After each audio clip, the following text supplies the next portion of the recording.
প্রিয় দেশবাসী, আসসালামু আলাইকুম। নতুন স্বাধীনতা আনয়নে ছাত্র, অভিভাবক ও সাধারণ জনতাকে আমার প্রাণঢালা অভিনন্দন। এবার আমাদের দায়িত্ব হলো স্বাধীনতা রক্ষা করা।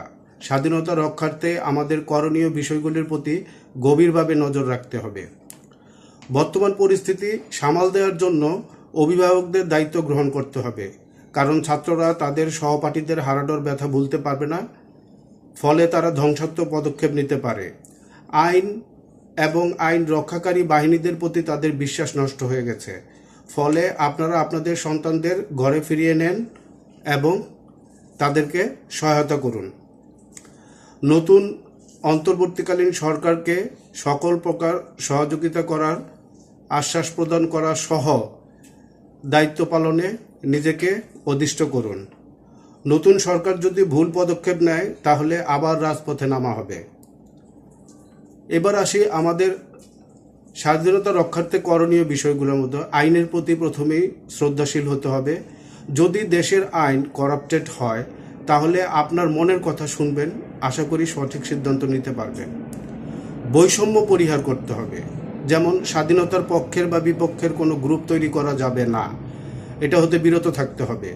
আমরা যারা বাংলাদেশে জন্মগ্রহণ করেছি সবাই বাংলাদেশি, এই বিশ্বাস এবং অধিকার যেন সবাই পাই। শিক্ষার ক্ষেত্রে সঠিক শিক্ষা অর্জনের প্রতি আমাদের মনোনিবেশ করতে হবে। চিকিৎসা ব্যবস্থার উন্নয়নে সকলকে কাজ করতে হবে। প্যাথোলজি তথা অতিরিক্ত চিকিৎসা খরচ পরিহার করতে হবে। চিকিৎসা খাতে অতি মুনাফালোভী ব্যবসায়ীদের প্রতি সতর্ক থাকতে হবে। বাসস্থানের ক্ষেত্রে প্রত্যেক বাংলাদেশি যাতে এক টুকরো মাটির মালিক হয় সেই দিকে লক্ষ্য রাখতে হবে। প্রয়োজনে সরকার অর্থায়নে ভূমিহীনদের জন্য কিস্তিতে ভূমির ব্যবস্থা করা, ভূমিদস্যুদের ব্যাপারে সর্বদা সতর্ক থাকতে হবে। আইন রক্ষাকারী বাহিনী অনতিবিলম্বে রিফ্রেশ করতে হবে। যদি 2-4 হাজার করাপ্টেড আইন রক্ষাকারী বাহিনীকে সাসপেন্ড বা বরখাস্ত করার প্রয়োজন পড়ে, আশা করি বর্তমান অন্তর্বর্তীকালীন সরকার তাই করবেন। ব্যবসা বাণিজ্যের ব্যাপারে কঠোর নজর রাখতে হবে, কারণ এখান থেকে করাপশনের জন্ম হয়। ব্যবসা বাণিজ্যে অতি মুনাফালোভীদের চিহ্নিত করা এবং তাদেরকে নজরবন্দি রাখা খুবই জরুরি। সংখ্যালঘু সম্প্রদায়ের প্রতি নজর রাখতে হবে, যাতে তারা কোনোভাবে অবহেলিত বা ক্ষতিগ্রস্ত না হয়।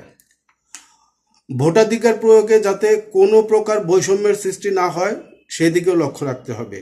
সর্বোপরি আমাদের যেদিকে লক্ষ্য রাখতে হবে সেটা হচ্ছে দুর্নীতি আমাদের প্রতিটা প্রাতিষ্ঠানিক তথা মানুষের দ্বন্দ্বে রক্তে পৌঁছে গেছে।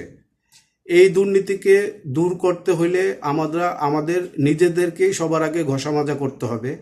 তো বর্তমান ছাত্র সমাজ যা করে দেখালো, আশা করি ভবিষ্যতে তারা এই দেশকে দুর্নীতিমুক্ত করে ছাড়বে ইনশাআল্লাহ। আজকে এই পর্যন্তই। Thank you.